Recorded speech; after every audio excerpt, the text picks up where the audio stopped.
I'm Markus and I designed the Ninjago City Gardens set. Ninjago City Gardens is a slice of Ninjago City, that vast metropolis that a lot of Ninjago is set in. So we start on the ground floor where you have a giant bonsai tree that supports a lot of the upper floors. We have a soup kitchen, and we also have Ronan's pawn shop, who has now moved into Ninjago City and is now dealing there with his artifacts and all the treasures he found over the years. We have the Ninjago fan apartment, an apartment of a Ninjago fan who has been collecting toys over the years. And then you go one level up and you reach the area where the stores are and where all the city life is. Chen's Noodle House, which is a location we've never done. And on the other side, you can have an ice cream and the Ice Planet ice cream shop. Then you take up the stairs to Ninjago Museum of History, where we have an anniversary exhibition covering the last 10 years of Ninjago. And you will find artifacts and little models that are highlighting the Ninjago seasons and different moments of the story. And then there's also a little apartment on the side where like an art student is living. On the very top, you have a tea house where Kai is trying to meditate, but he's actually having to chase a jewel thief that's running away on a scooter. And on the other side, you have a hideout for the ninjas, where they can play video games and play with an arcade, or they just try to prevent crime in their little computer lab in the very top. Additionally, we decided to include an island on the side that has a little temple. And on the back, we have a memorial for Zane that is erected at the end of Season 3, where he sacrifices himself. I started designing the set by actually talking to Michael, because Michael is this walking encyclopedia of Ninjago. So we actually looked at what locations we have never done, what characters would be cool to include, and what's something that the fans would really appreciate in this. And then I built a sketch model in roughly a week. To be honest, a lot of it is still the same in concept. We just refined it, and then we arrived at that final product that we have now, which is chock full of detail and chock full of references that I hope all the fans will really appreciate. So we have a lot of different touch points in Ninjago, but mainly it's something that is wrapped around a really good story about friendship, about collaboration, and cool mechs, cool dragons, and all these other crazy stuff that we choose to put into Ninjago.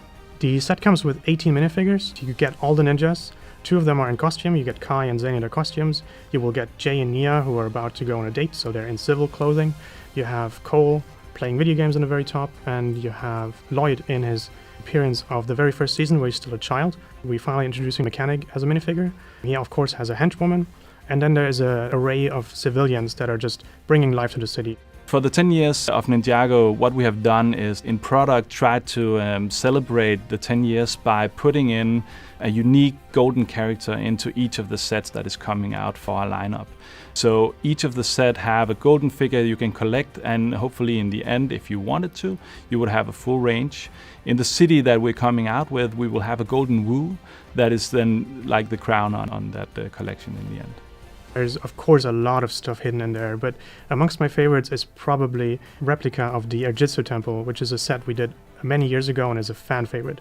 So I shrunk it down to like this big and hid it in Ninjago in the museum. There's a little arcade machine that if you press a little lever, a tile behind the screen moves up and down, and it shows Lloyd beating the Great Devourer. And it's like a little jump and run game that you can actually play yourself in a way. There is an Ice Planet ice cream shop that has a mascot that is a tiny little penguin being really, really happy about being able to eat his ice cream. That's on the front of the store, and it's just one of those decorations that every single time I see it makes me really happy.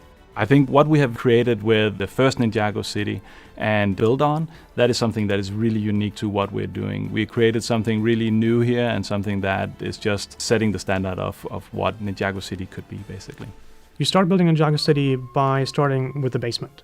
Like you literally build the sewers and the ground floor, and then you start building shop by shop or apartment by apartment. And so step by step, the city grows until it's probably taller than you when you're sitting down. We tried to create a product that is for the fans, that is referencing a lot of what they really care about. And I really hope that we will see that they really appreciate it and that they're really into this new evolution of Ninjago City. LEGO Ninjago is one of those things that was always around for me. Ninjago came out in 2011, and I was buying LEGO as a fan.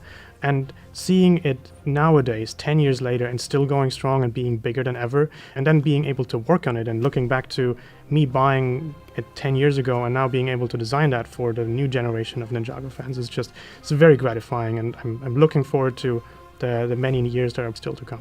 We have taken the first 10 years now, and as I see it, why not 10 more years? We can definitely go more. We are not empty of ideas, so let's see where it takes us next.